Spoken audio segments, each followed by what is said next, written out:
Chers élèves, bonsoir. Dans le cadre des leçons télévisées destinées aux élèves des sections scientifiques, nous allons présenter aujourd'hui une leçon de sciences physiques qui porte sur la bobine et le dipôle RL.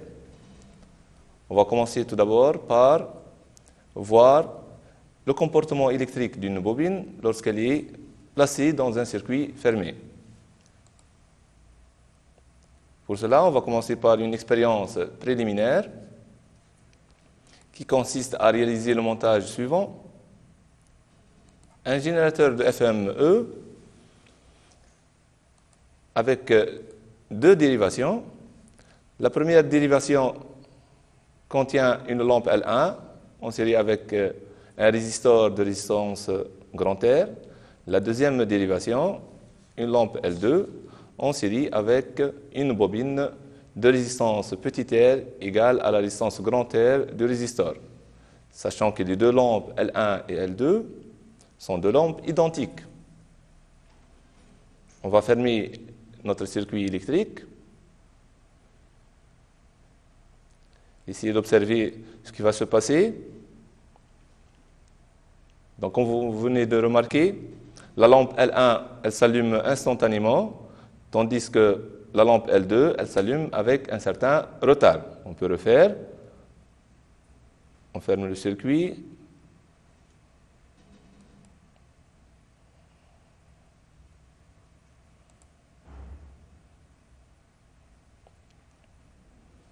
Donc la lampe L1, elle s'allume instantanément, puis la lampe L2, elle s'allume avec un certain retard.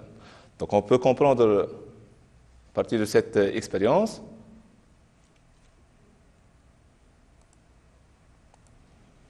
que l'établissement du courant dans cette dérivation AB qui contient la bobine, n'est pas instantané. On va essayer d'expliquer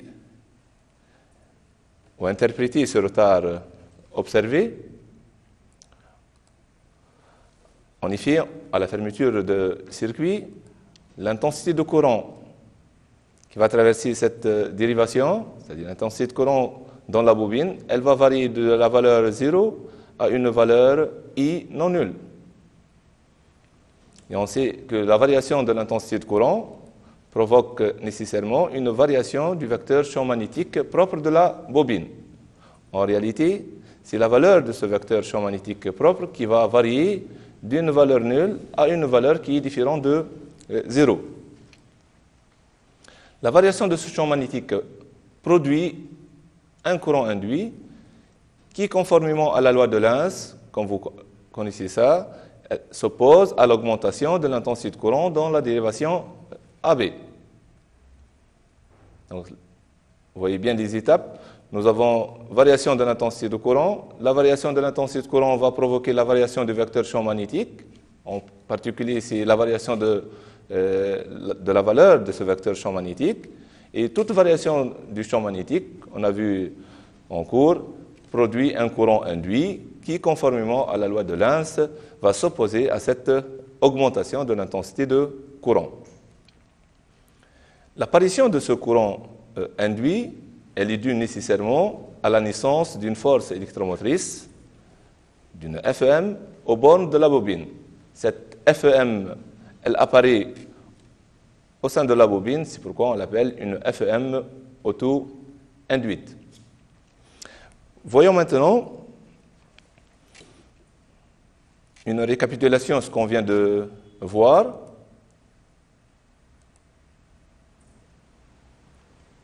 La bobine, comme vous avez remarqué tout à l'heure dans l'expérience, ne se comporte pas comme un résistor lorsqu'elle est placée dans un circuit électrique. Donc une bobine ne se comporte pas de la même manière qu'un résistor dans un circuit électrique. En fait, placée dans un circuit électrique, qu'est-ce qu'elle va faire? Elle va provoquer un retard à l'établissement du courant dans ce circuit. Ça, c'est le rôle essentiel d'une bobine dans un circuit électrique. Passons maintenant à exprimer la force électromotrice auto-induite.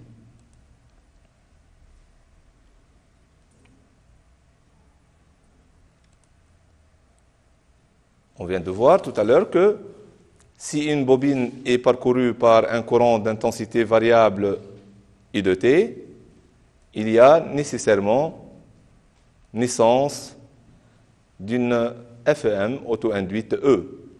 L'expression de cette FEM auto-induite, E égale moins L, la dérivée de I par rapport au temps. Avec L, c'est l'inductance de la bobine. Deux cas se présentent.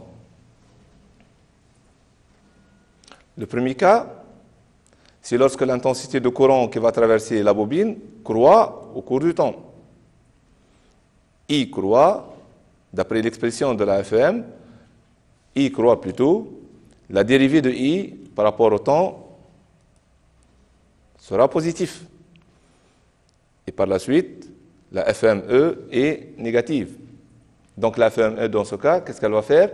Elle va s'opposer à l'augmentation de l'intensité de courant, en faisant circuler, bien sûr, un courant induit qui va affaiblir l'intensité de ce courant. Donc ce courant induit, il va circuler nécessairement dans le sens contraire de celui du courant principal. Donc il y a circulation d'un courant induit dans le sens contraire du courant principal. Donc nous avons le courant d'intensité I, son intensité elle va croître au cours du temps. Le courant induit, il va apparaître dans le sens contraire de la circulation du courant principal.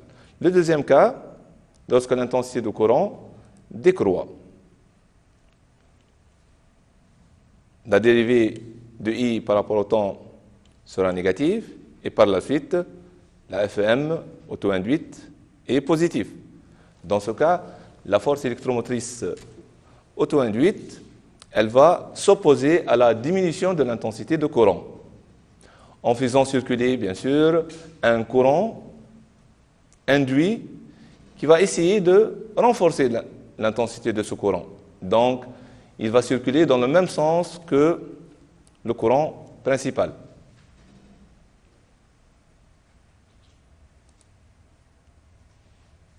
L'intensité du courant diminue au cours du temps. Le courant induit qui va apparaître, il va circuler dans le même sens que ce courant principal. Comme vous remarquez, dans les deux cas, la bobine, soit elle retarde l'établissement, soit elle annule, plutôt la bobine retarde l'établissement ou l'annulation du courant dans le circuit.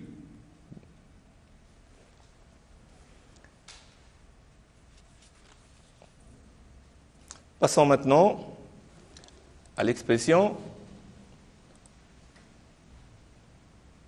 de la tension aux bornes d'une bobine. Une bobine d'inductance L de résistance petit r, parcourue par un courant variable I, elle est équivalente à l'association en série d'un générateur idéal de FME et d'un résistor de résistance petit r.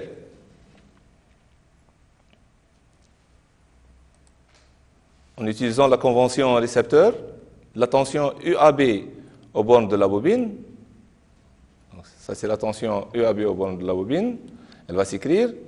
Donc nous avons ici la tension UCB qui est égale à R fois I, et la tension UAC qui est égale à moins E. Donc la tension UAB sera égale à R fois I moins E.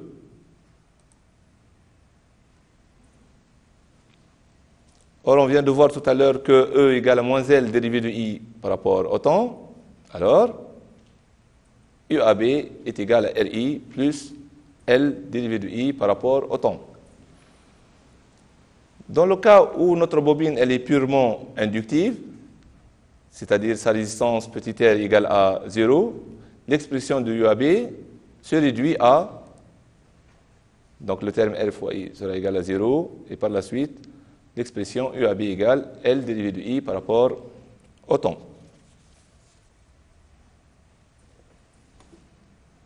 Maintenant, on va passer à l'étude du comportement électrique d'un dipôle RL soumis à un échelon de tension E. Rappelons qu'un dipôle RL est l'association en série d'une bobine d'inductance L de résistance petit r et d'un résistor de résistance R0, avec grand R, c'est égal à R0 plus petit r. C'est la résistance totale de notre dipôle. Pour faire cette étude, on va réaliser le circuit suivant. Notre circuit, il comporte un générateur idéal de FEME. Dans le cadre de cette expérience, on va prendre la valeur de E égale à 4 volts, un interrupteur K, et notre dipôle RL qui est formé par une bobine d'inductance L égale à 1 henri et de résistance petit r, et d'un résistor de résistance R0 égale à 50 ohms. À l'instant t égale à 0, on ferme notre circuit, c'est-à-dire on va fermer l'interrupteur K, et on veut étudier la réponse en courant du dipôle RL. L'étude de la réponse du courant d'un dipôle RL revient à étudier comment évolue cette intensité de courant qui va apparaître dans le circuit au cours du temps. De la même façon, on va étudier la réponse en tension du dipôle RL. Ce qui revient à étudier comment évolue la tension UAB aux bornes de la bobine au cours du temps. Pour faire cette étude, on peut utiliser par exemple un ordinateur qui est muni d'une carte d'acquisition qui permet de suivre l'évolution de l'intensité de courant I et la tension UAB aux bornes de la bobine au cours du temps. On va commencer tout d'abord par le cas d'une bobine de résistance nulle, petit r égale à 0, dite bobine purement inductive. En premier lieu, on va voir la réponse en courant de notre dipôle, dans ce cas. L'ordinateur nous fournit directement la courbe de variation de l'intensité de courant au cours du temps.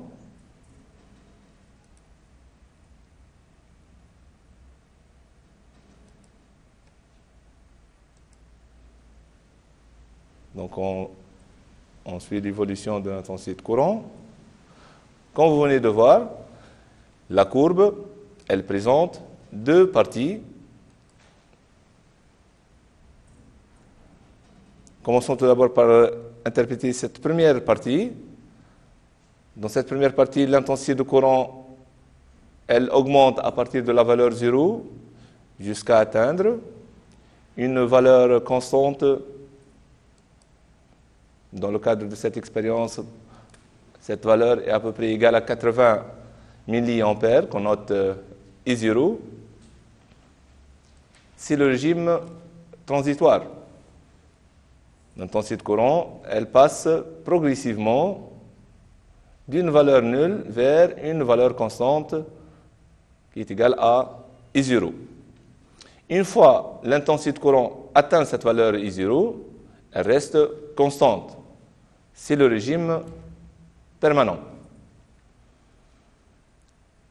On peut voir que, d'après ce graphe, que l'établissement de ce régime permanent,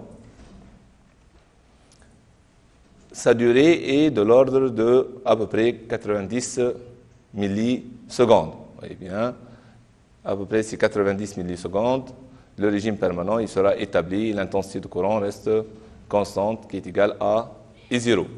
Passons maintenant à la réponse en tension de ce dipôle, à l'échelon de tension. L'ordinateur nous fournit la courbe de variation UAB au cours du temps.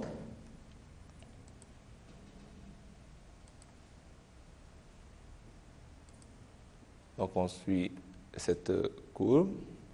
Comme vous remarquez, la courbe présente elle aussi deux parties. Dans la première partie, la tension UAB décroît progressivement à partir de la valeur 4 volts jusqu'à s'annuler. C'est le régime transitoire. Lorsque la tension UAB s'annule, elle reste toujours égale à 0 et ça correspond au régime permanent. De la même façon, vous remarquez que la durée de l'établissement de ce régime permanent est de l'ordre de 90 millisecondes.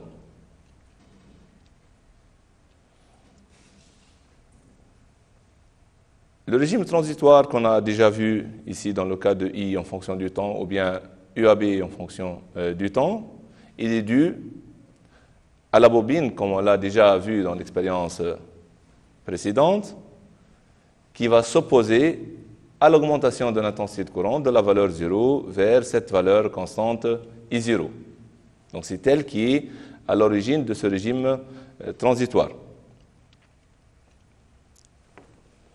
On remarque de la même façon que les deux courbes I en fonction du temps et UAB en fonction du temps,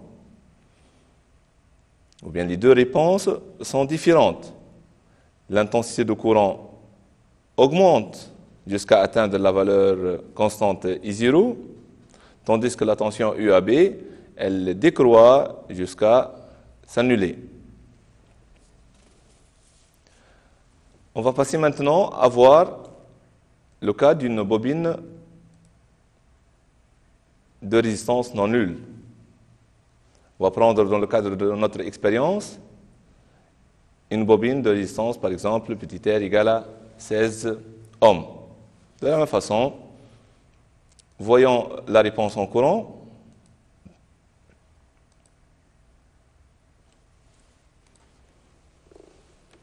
L'intensité de courant, comme tout à l'heure, elle augmente progressivement jusqu'à atteindre une valeur constante. Donc, la courbe présente toujours deux parties. La première partie, cette intensité, elle augmente progressivement jusqu'à atteindre cette valeur constante. Vous voyez bien ici, cette valeur est à peu près égale, donc nous avons 20, 40, donc à peu près égale à 60 milliampères. C'est une valeur qui est différente de la valeur trouvée précédemment, dans le cas où petit r égale à 0. Donc à partir de cette observation, on peut déduire l'effet de la résistance petit r de la bobine. Elle fait diminuer la valeur de l'intensité de courant I0 qui s'établit en régime permanent. Donc la première partie, c'est le régime transitoire. Et par la suite, cette intensité, elle reste constante au cours du temps. C'est le régime permanent. Voyons maintenant la durée de l'établissement de ce régime permanent. D'après le graphe, on peut lire une valeur estimative égale à 70 millisecondes. C'est une valeur qui est inférieure à la valeur trouvée dans le cas où la résistance petit r égale à 0. Donc la résistance petit r diminue la valeur de l'intensité de courant en régime atteinte en régime permanent, et en plus, elle diminue la durée de l'établissement de ce courant dans le circuit. De la même façon, voyons la réponse en tension.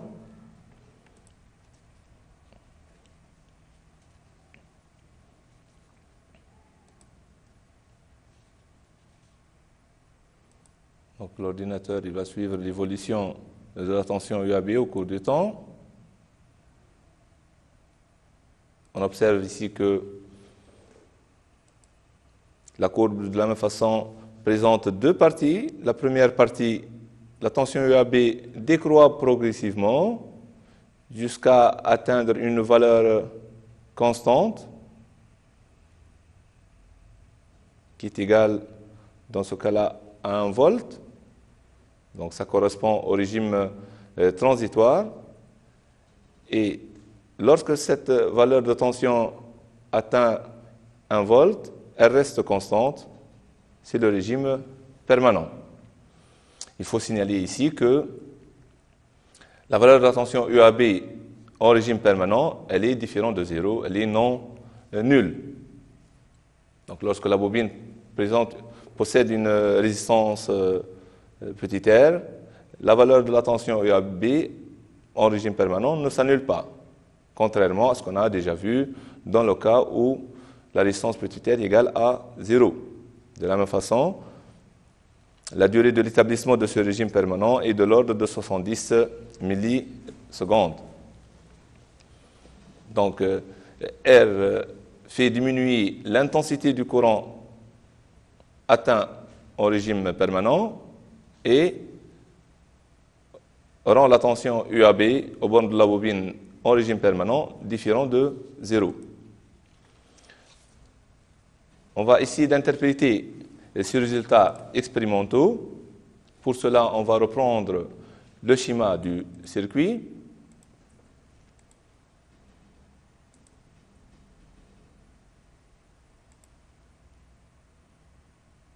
Lorsqu'on ferme l'interrupteur K, donc il va y avoir apparition d'un courant qui va circuler dans le circuit. On va appliquer la loi d'Emaille. D'après la loi d'Emaille, la tension UBM plus la tension UAB est égale à E. Plus la tension UAB, moins la valeur de E égale à 0, donc on peut trouver UAB plus UBM égale à E. Alors, UAB, c'est la tension aux bornes de la bobine.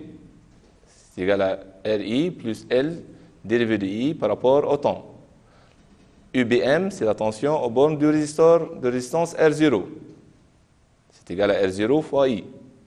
Donc RI plus L dérivé de I par rapport au temps, plus R0 fois I égale à E.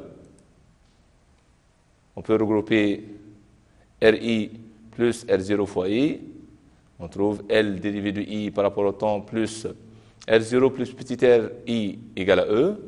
On obtient finalement dérivé de I par rapport au temps plus grand R sur LI égale à E sur L. Avec grand R, c'est la résistance totale de notre dipôle qui est égale à R0 plus petit r.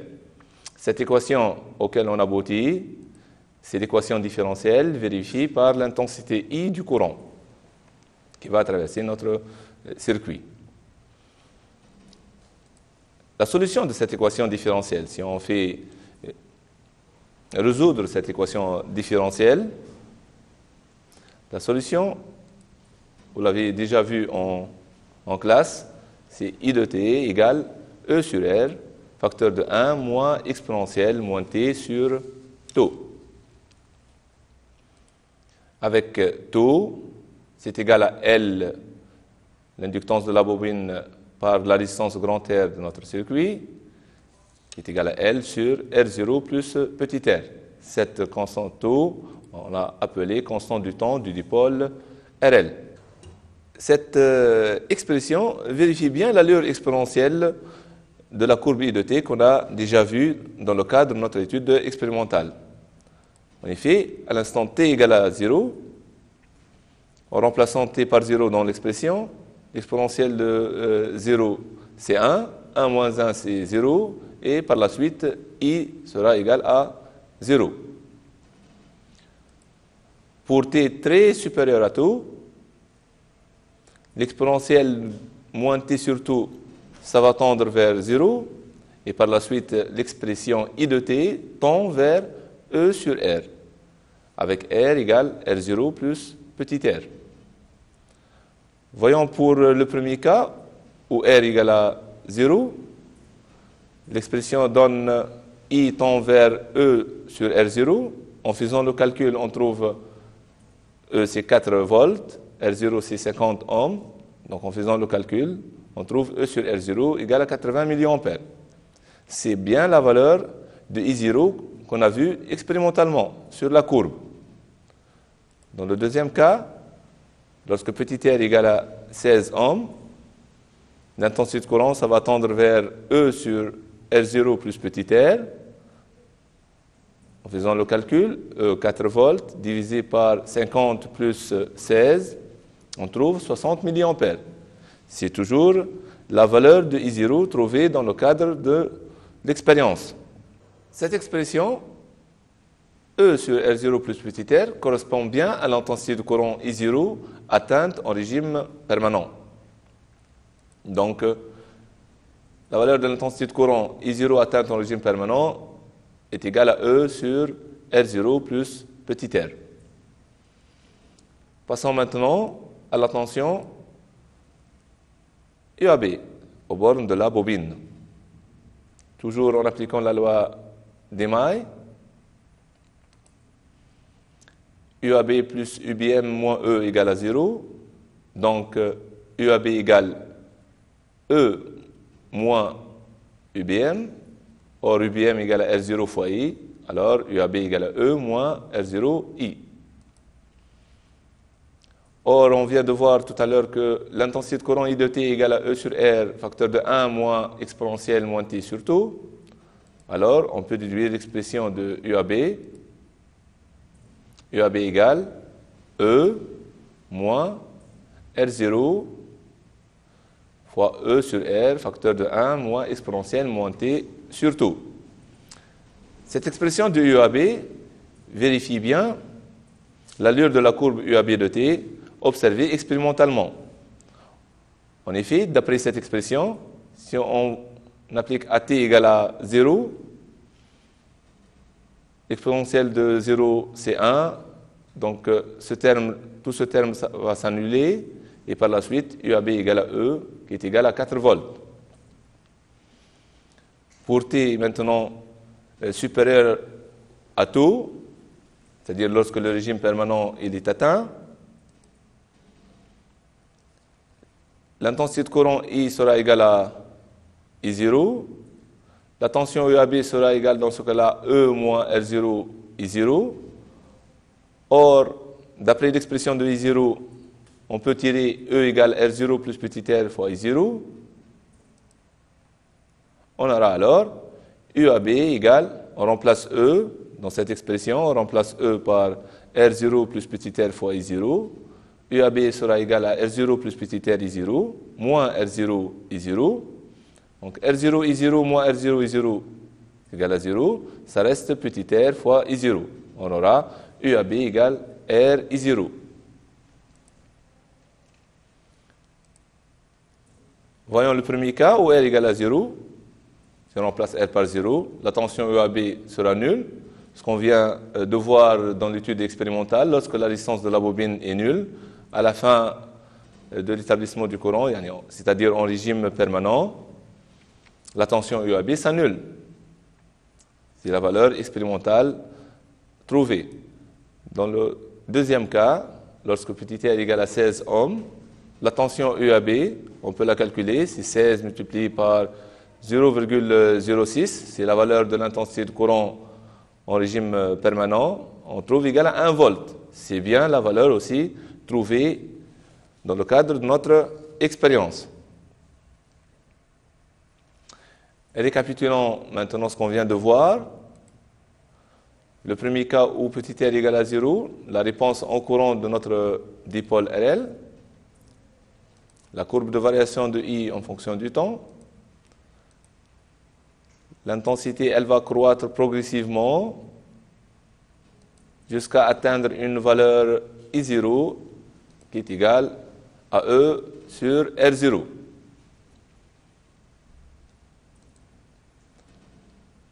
Le courant continu d'intensité I0 qui est égal à E sur R0 ne s'établit pas instantanément dans le circuit. Ce retard est dû à la bobine, comme on a déjà vu dans la première expérience, dans l'expérience préliminaire proposée au début de cette séance. La réponse en tension.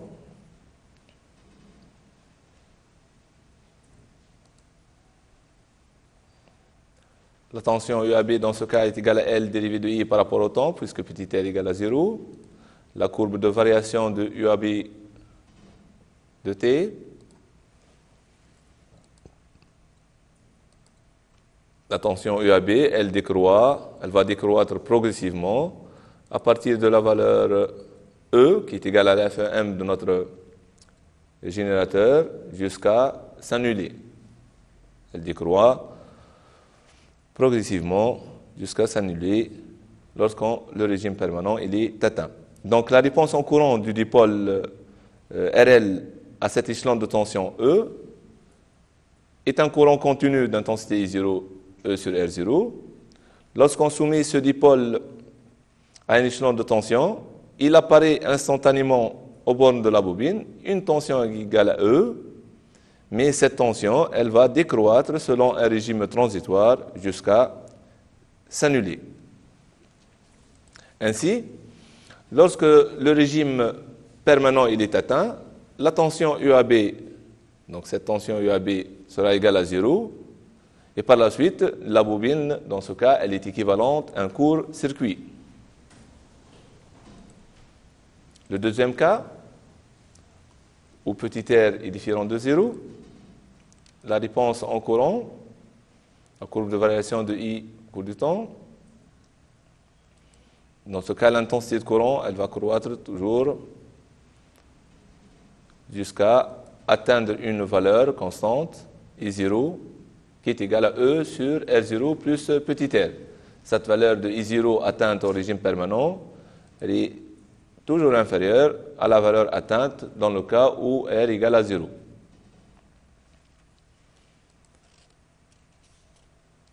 La réponse en tension,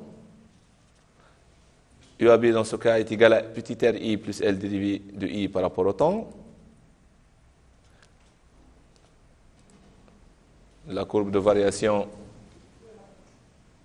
la tension dans ce cas-là, elle va décroître progressivement selon un régime transitoire de la valeur E, qui est la FM, notre générateur, c'est-à-dire au départ, instant t égal à 0, la tension au bord de notre bobine est égale à la valeur de la FME du générateur, et cette tension, elle va décroître progressivement jusqu'à atteindre une valeur qui est égale à petit r I0. Donc lorsque ce régime permanent il est atteint, UAB sera égal à R I0, et dans ce cas, la bobine, elle sera équivalente à un résistor de résistance petit r. Donc, comme vous avez remarqué, l'effet de la bobine, c'est dans ce régime transitoire où il y a un retard de l'établissement du courant dans notre circuit. Lorsque le régime permanent il est atteint, la tension au bord de la bobine sera égale à la tension comme si la bobine elle se comporte dans ce cas-là comme étant un résistor.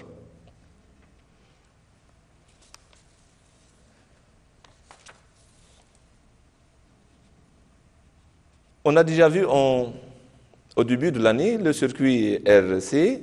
C'est pourquoi on va faire une petite comparaison des réponses de ces deux types de dipôles à un échelon de tension. On va commencer par la réponse en courant. Pour le dipôle RL, on vient de le voir, et on va voir pour le dipôle RC. Pour le dipôle RL, l'intensité, elle croît progressivement jusqu'à atteindre la valeur I0 qui est égale à E sur R, tandis que dans le cas d'un dipôle RC, à la fermeture du circuit, lors de la charge de notre condensateur,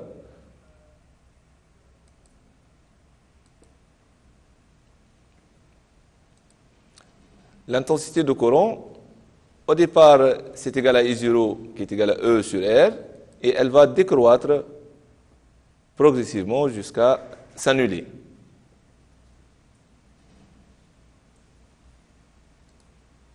Pour la réponse en tension, on compare la réponse en tension de ces deux dipôles à un échelon de tension, E. La tension au bord d'une bobine de résistance nulle, elle va décroître à partir de la valeur E jusqu'à s'annuler, tandis que dans le cas du dipôle RC, lors de la charge du condensateur, la tension UC au bord du condensateur, elle croît progressivement jusqu'à atteindre la valeur E, à la fin de la charge.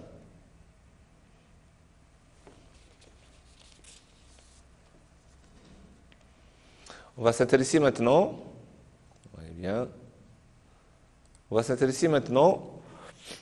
à la détermination graphique de la constante de temps tau d'un dipôle RL.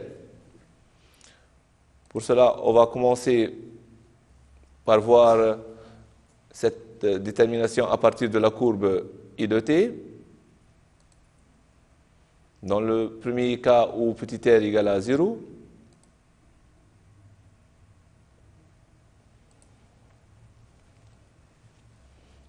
donc on reprend la courbe de variation de I au cours du temps. Sur la courbe I de t, qui représente l'établissement du régime permanent, on va tracer la tangente à la courbe à l'instant. Eh bien, on trace la tangente à la courbe à l'instant t égale à 0. L'abscisse du point d'intersection P de la tangente avec cette asymptote horizontale I0 égale à E sur R0, ce point P d'intersection, l'abscisse de ce point correspond à l'instant t égale à tau. Dans le cadre de notre expérience, avec les valeurs qu'on a choisies, la valeur de tau ici est égale à peu près à 20 millisecondes. On peut de la même façon voir que le point de la courbe, vous voyez bien, ce point, le point de la courbe d'abscisse t égale à tau, ça lui correspond une ordonnée qui est égale à 0,63 I0. Donc, on peut déterminer la constante du temps tau de notre dipôle en calculant la valeur 0,63 I0. Et l'abscisse du point de la courbe correspondant à cette valeur, c'est égal à la valeur tau de notre dipôle. Donc, pour cette valeur 0,63 I0, par lecture de l'abscisse de ce point, de la courbe, d'ordonnée 0,63 I0, on obtient directement la valeur de tau. On peut retrouver théoriquement ce résultat. On a l'expression d'un intensité de courant I de t égale à I0 facteur de 1 moins exponentielle moins t sur tau, avec I0 égale à E sur R et tau égale à L sur R. On va voir quelle serait l'expression de l'intensité de courant pour t égale à tau. Il suffit de remplacer t par tau dans l'expression de I de t. Donc, ça devient exponentielle moins tau sur tau, c'est-à-dire exponentielle moins 1. L'exponentielle de moins 1, c'est 0,37.